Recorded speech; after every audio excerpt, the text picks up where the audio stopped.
Welcome back to Talking Europe, where we're going to continue our look at the fallout from that result in the UK's referendum on EU membership. With us now, we have the President of Bulgaria, Rossen Plevneliev. Mr. President, thanks so much for taking time to speak with us.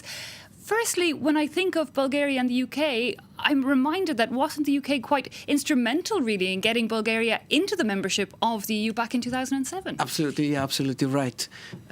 We all love the United Kingdom, and we love the soft power, we love the music, we love the culture, we love the people, and we are so saddened about the result. Yes, the United Kingdom was a great advocate of enlargement of the European Union, helping the European Union to grow, democracies to and enlargement to move forward. So yes, we are very saddened by the results. But we are mobilizing.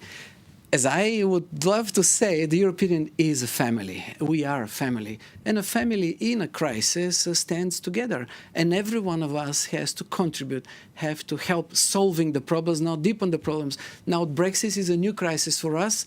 Let's mobilize and solve it. And we'll look at maybe how those other 27 will get together and push through this. I know that Bulgaria has offered citizenship, or saying that the 7,000 or so Brits living in Bulgaria are very welcome to stay. Absolutely, and they enjoy Bulgaria, the Bulgarian tomatoes, the Bulgarian climate, the Bulgarian hospitality of people, and we are open-minded, and we believe that this is a very clear example that Europe is a wonderful place to be, to live, to study, to learn for all of us without borders. And at the same time, a lot of the campaign in the UK over this referendum, migration was a major issue. Migration from EU, notably countries from eastern parts of the EU. Were you in a way disappointed with the tone sometimes that campaign took? Well, absolutely. If you look at the migration issue, it heavily contributed to nationalists and populists that are on the rise today all over Europe.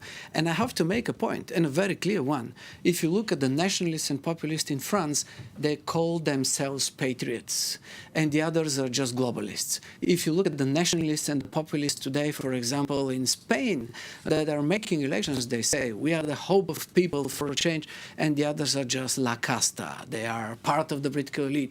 I want to make a clear point, a point that was done by a great European president, a very wise president, many, many years ago, the French president de Gaulle. He made the difference between patriots and nationalists. And he was saying patriots are those who love their country. Nationalists are those who hate the different. Now, we're coming back to true values in the European Union, in Europe. We have a record number of crises. Migration is one of them. Brexit, many others, just name all of them. The only way to solve those crises is true values. What do we stand for? Just show me where nationalists and populists have solved economic or security issues. And I think there will be a lot of soul searching on that level by EU countries and EU heads of state over the coming days and weeks. Amusing perhaps that it was Charles de Gaulle that vetoed the British membership twice back in the early 60s. But tell me, Mr. President, something like 60,000, I believe, of Bulgarians live in the United Kingdom. What do you think might happen to those people living there now? Of course, we are going to defend the interests of Bulgarians abroad, and every European abroad has to feel sure and secure. We are having a divorce ahead of us. But the European family is a family of great values. And this divorce with the United Kingdom has to be legitimate, has to be reasonable, has to be human, and has to be friendly. And actually, after this divorce, all of us will stay true friends with the United Kingdom, or what is going to be behind all those procedures. But definitely, let's make it in the European way. Let's make it human. Let's make it right, and let's defend the rights of all of the European citizens, wherever they are, because they expect this. A lot of us are looking at this fact that the British Prime Minister hasn't triggered Article 50. He hasn't officially started that withdrawal process from the EU, looking for time, looking to perhaps negotiate informally before setting that 2-year deadline clock running. How do you feel about that? Do you want, should the EU be allowed to move on quicker? Would that be better for us? Uncertainty is a very big enemy and a very big issue to all of us. Uncertainty is what triggered people's fears. Uncertainty is what is bringing trust in politics down. Uncertainty is what is also bringing the trust of markets and investors down. We do not need more uncertainty. So the call is for the British politicians to make it clear now, make it legitimate, make it transparent, And we shouldn't play new games into short-sighted political interest. And again, populism and nationalism on the rise. Make it clear. Start it in a legal, European and legitimate way. And we don't need more uncertainty, definitely. Of course, that withdrawal process will be looking at foreign policy, security, budget concerns and all of that, wrapping things up there. But afterwards, or perhaps at the same time, the UK will have to look at trade deals with the EU.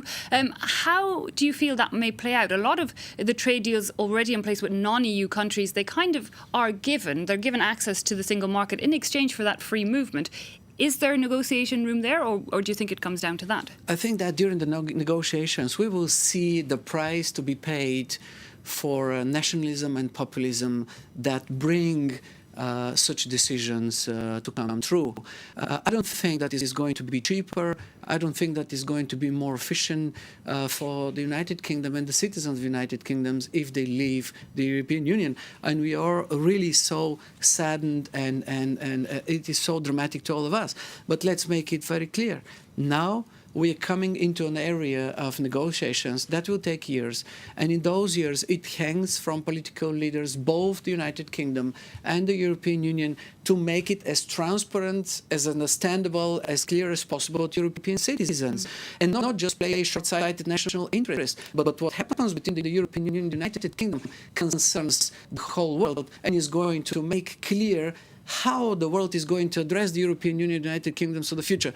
To make the point clear, if we have a divorce in front of us, let's make it human, let's make it reasonable, let's make it legitimate, so that the others will say, look at the Europeans, but they're human. They're reasonable. It's a nice idea, but there's also concerns in a lot of EU states of a domino effect, if you like, of the Netherlands holding a referendum of the issue, on France holding a referendum on EU membership. And I believe even nationalist leaders in Bulgaria saying they also want a referendum on the country's EU membership, notably pointing out that economically, while you've been a member since 2007, things not all rosy yet. In Bulgaria, we do not have that scenario. Bulgarian leaders do not call for such a referendum. As as a Bulgarian head of state, I will be very concerned if something like that happens. But you see the Brexit and the referendum as another example how direct democracy could help, but also could create problems to democracies if it comes in the hands of nationalists, if it comes in the hands of politics. Referendums are fine, but referendums should be organized so that people could make a choice. And today, after we wake up after the Brexit referendum, we understand that a lot of the arguments of the nationalists and populists fueling that referendum were just wrong. They were false.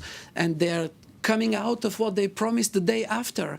And you see chaos coming in. So let's make it clear. The Brexit is also an example of what nationalists and populists, not patriots, can do. Because a lot of people looking even at the idea of a referendum, and especially a referendum where it's just over 50% that wins or loses, a petition in the UK to hold another referendum. Absolutely. Do you think that would be possible? Would that... Everything that is legitimate is possible. And as we know our British friends very well, they will use every opportunity, every card in the game to make it right. And probably there is a last hope that this Brexit at the end is not going to work for both sides. We are now starting a procedure. And because of the uncertainties we have, my call is be open, be honest, and move ahead with the procedure in a more transparent way.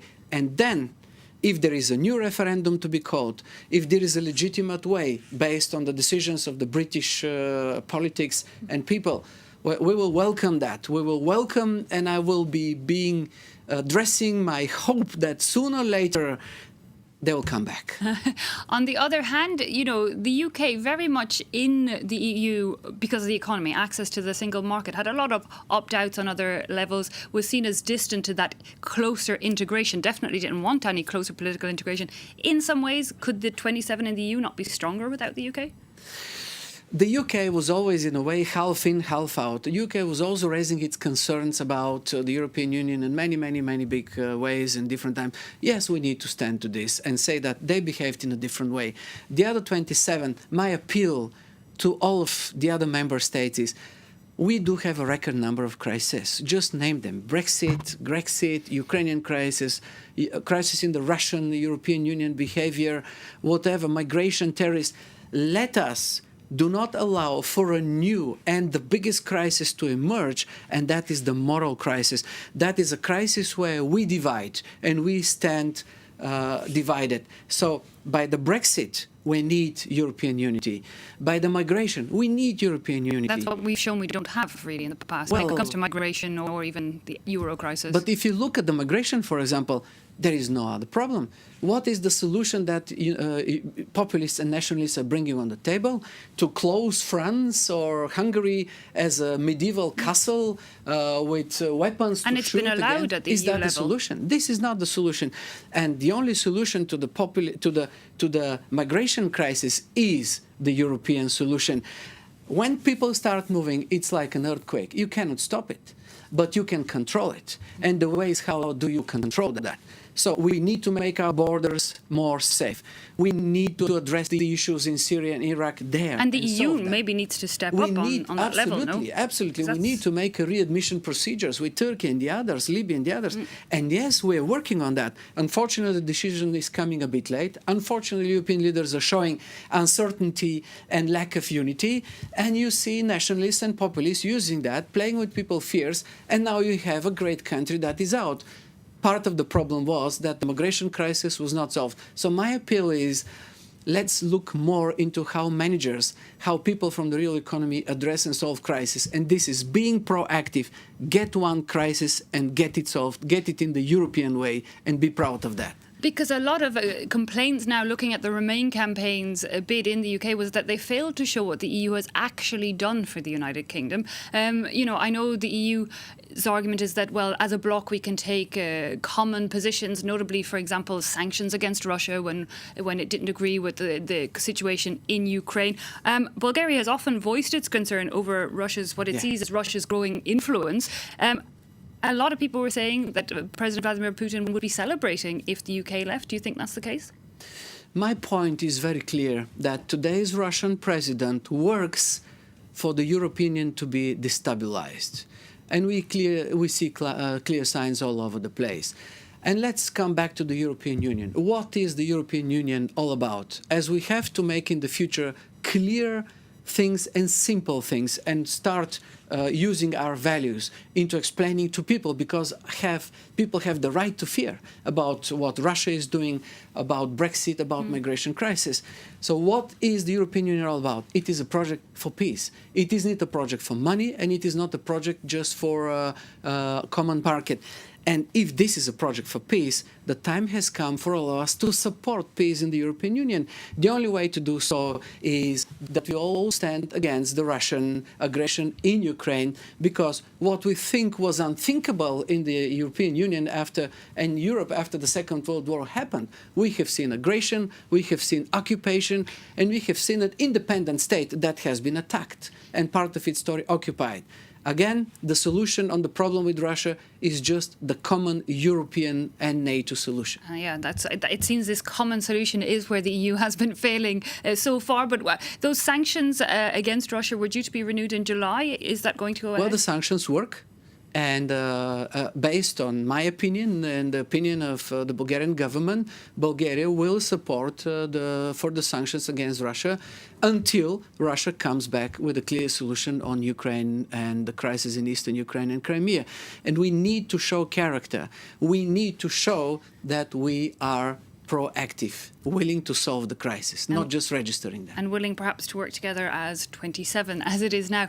We looked briefly, Mr. President, at the Brits living in Bulgaria, but when you look at the Bulgarians living in the United Kingdom, they send billions back to your country every year in terms of investment. I believe in 2013 it was something like 1.7 billion. Is that possible? Yeah, we do have 1.5 million Bulgarians abroad and 7.4 million within the country. And yes, the Bulgarians abroad sent altogether approximately 2 billion and more, and that is a factor, but not the biggest factor in the Bulgarian economy, of course. But will the fact that the UK is out, if ever, could that be in jeopardy, that kind of investment? It's not going to make any change.